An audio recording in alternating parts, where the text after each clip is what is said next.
Hello, I just got back from a masterclass with Carl Hester, and I thought I would share with you 10 rider position tips that I got from the masterclass. I mean, let's face it, rider position is everything.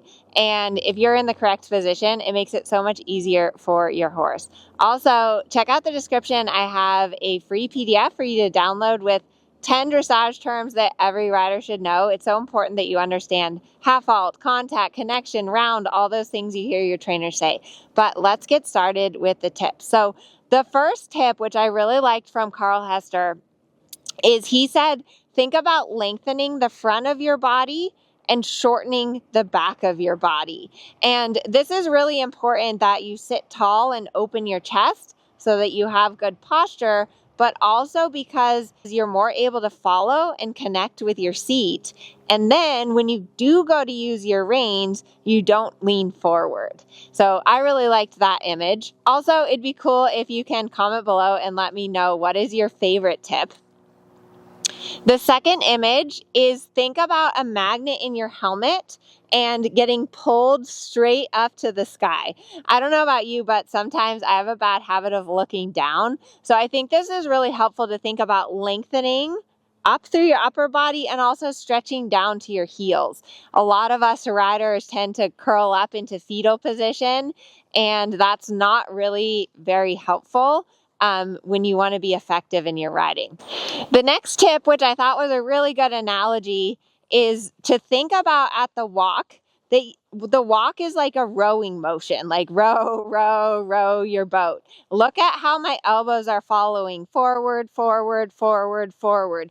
Every time your horse's front leg goes forward, you want your hands to follow forward. This is really important. Look what happens if I stop rowing my boat. My horse braces and stops. And one of the issues that a lot of us have is that our horses don't go forward in the walk, or we start to have rhythm problems in the walk. And often this is because you are forgetting to row your boat and you're ending up blocking your horse. Tip number 4 is that you don't want to be riding with a handbag. Mercurio doesn't like that very much.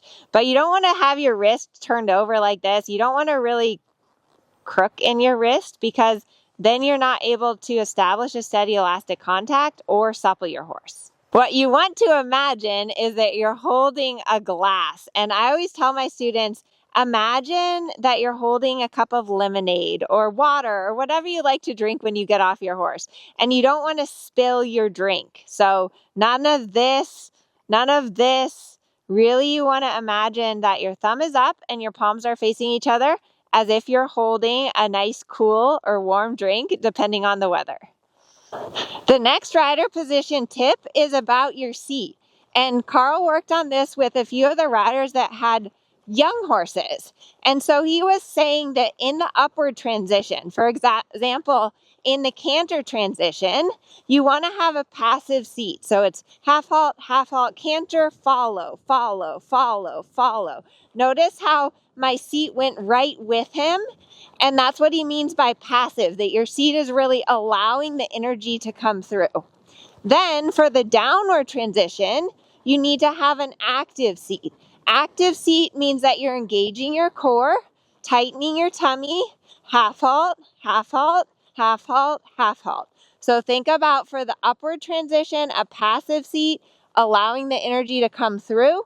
In the downward transition, a heavy active seat, toning your core. You don't want to lock up, but you want to have tone in your core to help rebalance your horse and get your horse to come back to you. Tip number 6, I really like, which is the older you get, the easier it is to post the trot. Carl was so funny. He was like, I just post the trot and I only sit when it's time for a show. Now, I don't know that I recommend that for everyone, but posting the trot is a great way to get you and your horse warmed up. And then I recommend doing the sitting trot once your horse is really forward and round. But again, with sitting trot, it's always quality over quantity. So even Carl Hester said it's okay to post. Tip number 7 is to take your legs off your horse. This is just as important as putting your legs on. I don't know about you, but sometimes I catch myself nagging or clamping with my lower leg. And when this happens, your horse can't hear your legs and they start to ignore your legs. So remember that you want to give that aid, get the reaction, and then take your leg off. And then the next tip is to think about your heels talking to your horse's hind legs. You talked a lot about this for the flying changes, but I think it really applies to anything, which is that if your heel goes on your horse, you want that hind leg to answer and come forward. The next tip is don't try to ride straight from your hands. If I try to ride straight from the camera, this is what happens. So you really want to think about riding from your leg to your hand. Your legs are what keep your horse straight, not your reins. And tip number 10, I think is my favorite, which he said, regardless of your body type, regardless of your shape or your size, you can sit centered and balanced on your horse. And I love that because it plays into my mission of dressage for all. I really believe that all riders and all horses can do dressage. And I try to break it down and make it super simple and easy for you to have fun and enjoy your horse. So don't forget to let me know in the comments which of those tips was your favorite. Also check out the 10 terms PDF, which is totally free. And please subscribe. I post a new YouTube video every single Wednesday, and I can't wait to help you out on your journey with your horse.